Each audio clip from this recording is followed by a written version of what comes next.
mark it in. We have at number 16, Danilo Gallinari. I don't want to butcher that, but what a great player. What Yeah, a solid 20 points per game, underrated to the teeth.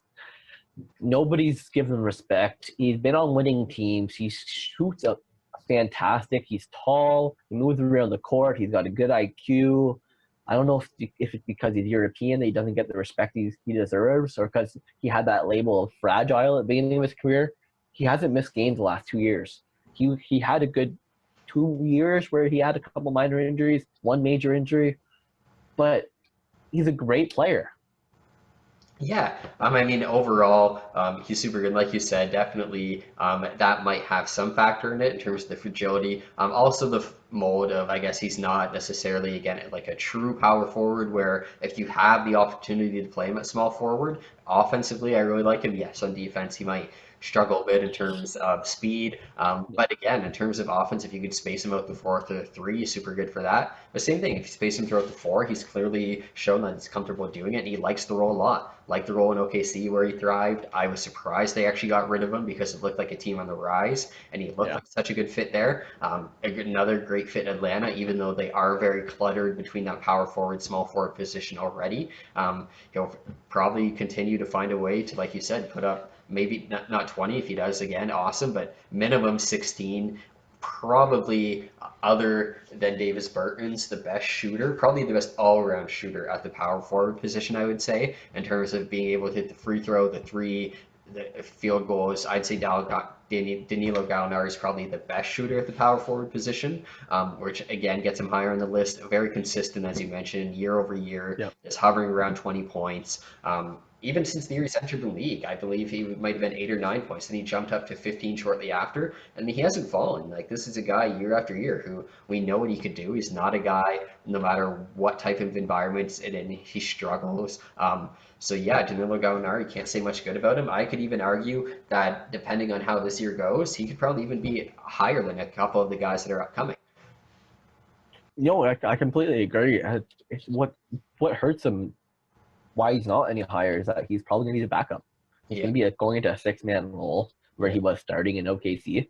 That might hurt him a little bit, but he's going to be able to thrive because he's going to be able to beat these second units tremendously. I just think back of Ibaka when he was in Toronto last year playing off the bench behind Marc Gasol.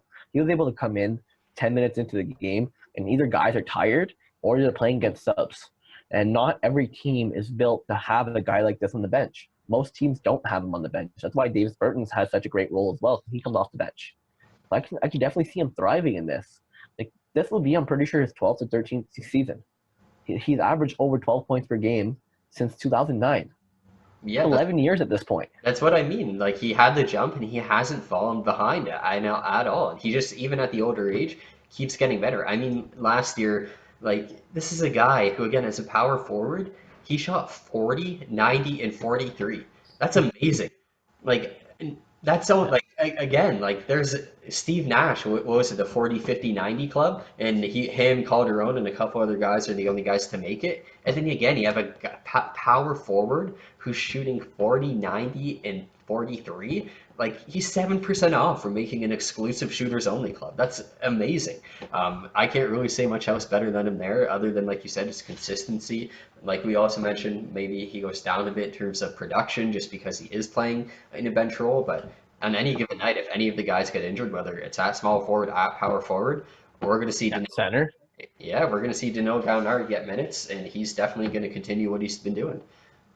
Yeah, no, he'll keep doing his job. He's getting paid to do his job. And now I he gets would to have do it. loved him in Toronto. Yeah, we liked him in OKC as a veteran. He's again gets served that role in Atlanta too. So I feel like that's another thing where people maybe don't think he's as vocal and as like as leader as he is, but maybe like I feel like he had a, Maybe he is. OKC had a great year. that's what I mean. And Atlanta brought him in for more than the scoring. So Yeah, I know it's a great future ahead of him. I kind of wish he was starting on whatever team he's in, but he's going to be sitting in a great role in that team. Um, absolutely. right on. Gallinari's probably biggest knocks are his speed at this point of his career. He's moving up and down the court. He's got great defensive IQ, but he maybe doesn't get in front. He's not as physical as a lot of players at that position. The player we have